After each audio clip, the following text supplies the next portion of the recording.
All right, so it's 9 o'clock and Katie is not here, and I have been graciously invited to step in for her. You can feel all the jitters coming up right as we get going here. You may not know me. I'm Dhira Brown, a previous LAT and a coach with the Hendricks, and I feel very honored to be invited here today and play with you in a space that I know Katie has been doing for 2 years now, which is very hard to believe. Amazing. So it's good to see some familiar faces in here too. Hi, Jessen, and everyone else. So welcome. I am reading a book called Braiding Sweetgrass. I'd love to see your hands if you've read that book. And the book, there's a chapter in it called The Grammar of Animacy. And this chapter touched me very deeply. And it talks about her, the author's name is Robin Wall Kimmerer. It talks about her native language, Potawatomi language, and how it is a language of animacy, which is the state of being animate or alive. And that she was struggling really hard to practice this language and learn her people's language, because part of the reason was because 70% of the language is verbs. They have words for to be a hill, to be a Saturday, to be a bay. And an apple is a being, it's not an it. And comparatively, in the English language, only 30% of our words are verbs. And in my experience, we don't even really make use of the verbs that we have. Like, we have some pretty juicy verbs. And when somebody asks you how you are, you say, I'm okay, or I'll be fine, right? Maybe you don't, but a lot of us do. And so I had two thoughts about this. One is that when we label other beings or things as it, inanimate, not only do we give ourselves permission to then treat them with less respect because it's like they're less than, but we also diminish our own aliveness by refusing to see the aliveness that's all around us. And to the Potawatomi, anything created by nature is alive, is a being. And so I'm interested in shifting my language more and more to verbs, more and more to seeing the world around me as alive, and tuning into myself and noticing all the verbs that are happening within me.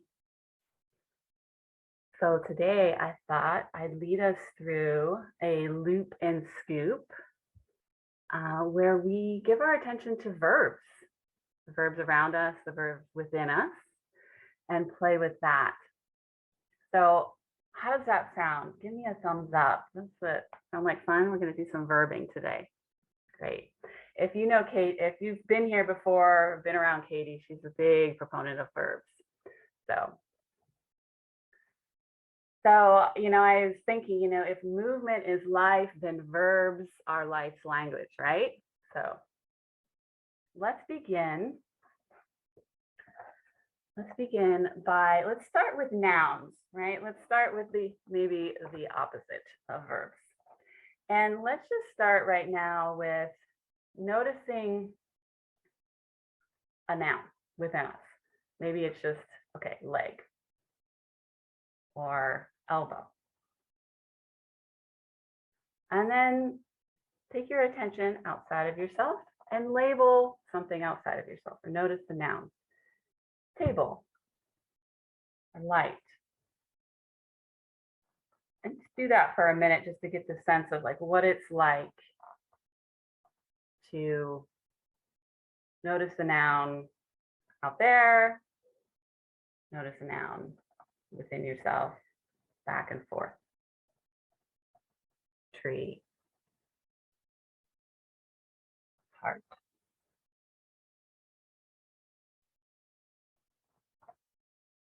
Just play with that. And I invite you to actually say the words out loud. Okay, you're muted, so you can do that.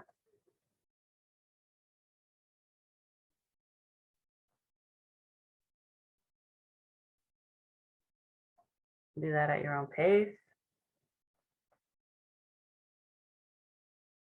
And then take a minute, now that you've done that here, take a moment and just scan your body, notice your sense of aliveness. Give yourself a number, if you like, from 1 to 10, about what that was like. And now I invite you to shift your attention to noticing the verbs, or the actions, or the movements surrounding you and within you.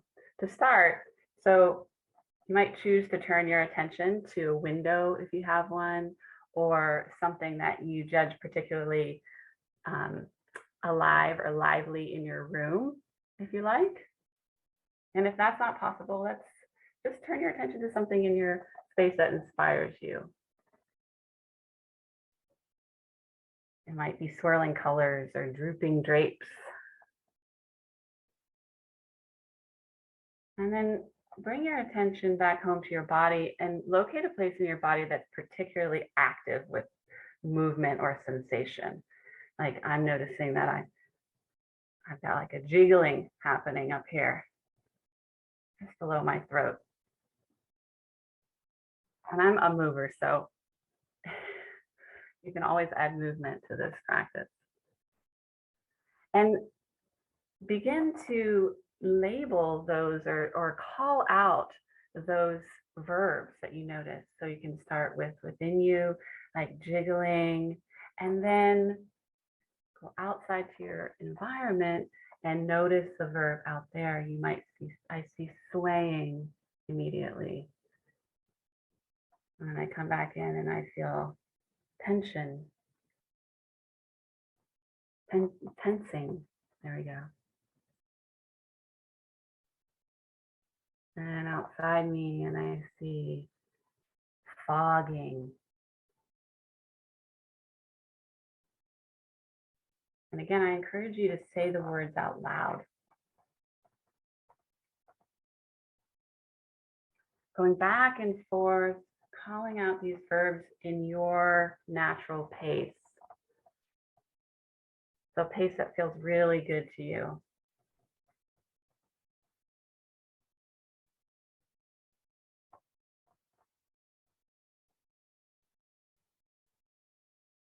And there's no need to get this right.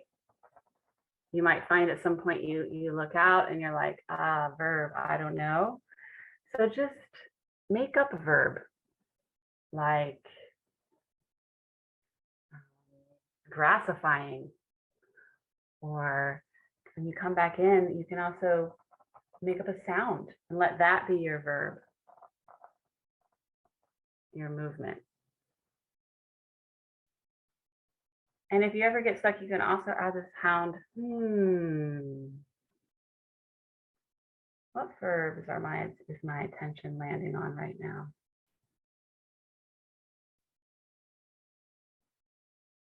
There's so many: looking, skimming, folding. And for extra oomph, you can stand up and you can add simple movements and you can speak and flow with the verbs. You can blowing and you can add or modify or use movement to add to that. And you let that come back to you. Notice how that verb lands when you bring it back.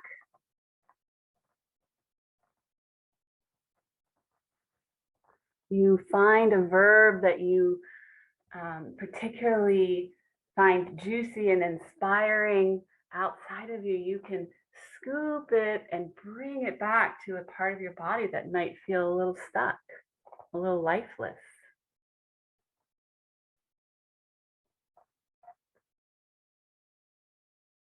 I'm noticing a painting in my room of a blue poppy, brilliant blue poppy. And I'm making up the verb bluing or calming and bringing that to my chest.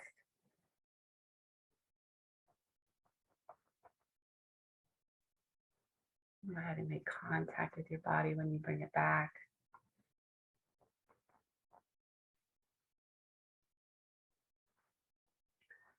And now I invite you to shift your attention to the group.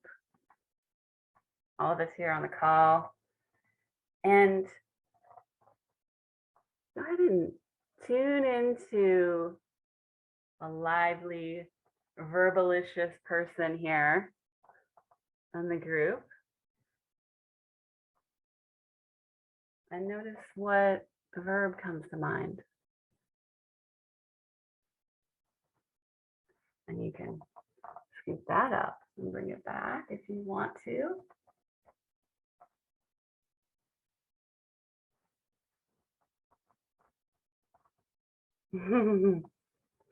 Darlening, yes.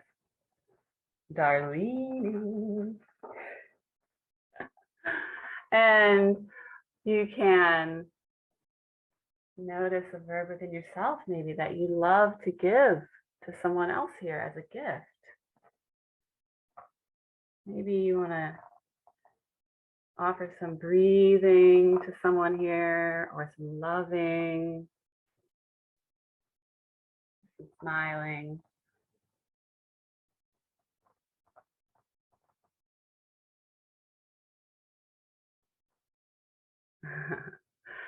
And then this time when you come out to the group,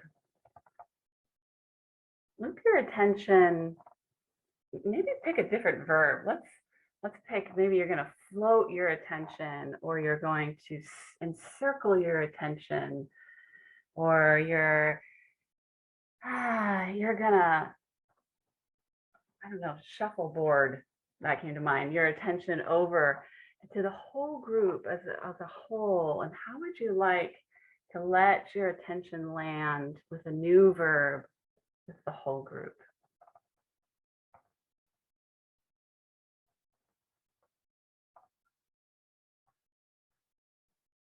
And then finally, let's bring that back to you.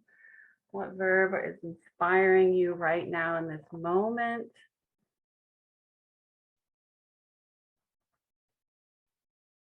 I invite you to play with this dance of animacy throughout the day,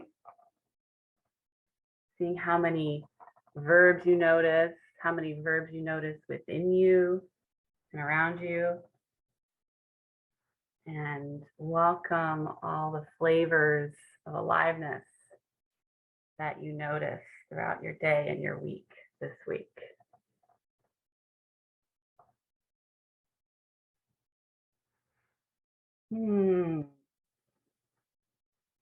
Thank you so much for playing this game with me.